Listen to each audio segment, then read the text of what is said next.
اخيرا والحمد لله مطار القاهره لغى الاجراءات بتاعت الكارت اللي كان بيتعمل واحنا خارجين من الدوله او داخلين.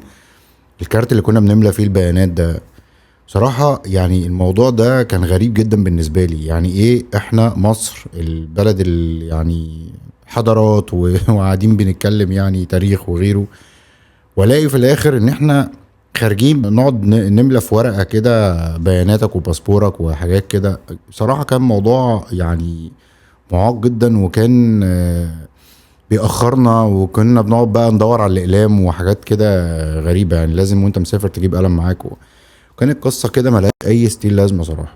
بس الحمد لله إن الدولة يعني أخيرا لغت الموضوع ده ووصلت لنا التكنولوجيا الجديدة إن احنا عادي نشيك بالباسبور وخلاص. يعني دي نقطة مهمة وبتساعد وحاجة كمان إنه أنا كان ليا صحاب نازلين مصر جايين من الامارات، وصراحة يعني هم اشادوا بالمعاملة اللي بقت في المطار، وان الموضوع اتغير، وان المعاملة بقت كويسة والاستاف تقريبا متغير والامور التعامل بقت احسن بكتير من الاول.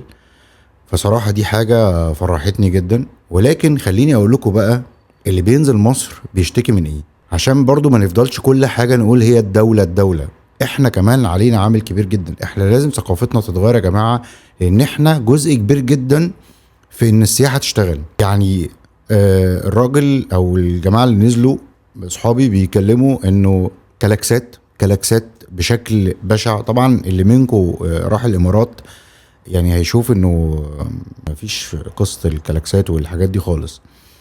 ف الموضوع ده يا جماعة لازم يتغير بجد. شيء مزعج جدا، الناس بتضرب كلاكسات لمجرد انها تضرب كلاكسات بس.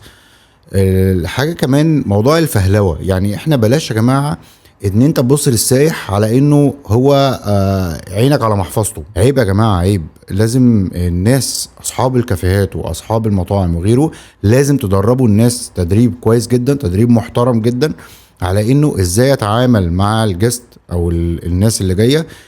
وبطلوا تبصوا على فلوسهم. هو كده كده هيديك، والله العظيم قالوا لي كده بالنص. قالوا لي يعني في ناس دخلت عليا من طريقتها والله كنت هديله فلوس مش هديله. فبلاش يا جماعه الطريقه دي. يعني برضو اللي منكم سافر سواء الامارات او اي مكان، مفيش حد بيقف يبص لك كده وباشا وكل سنه وانت طيب. بطلوا بقى يا جماعه الطريقه دي. يا رب دايما مصر من احسن لاحسن، وتحيا مصر. السلام عليكم.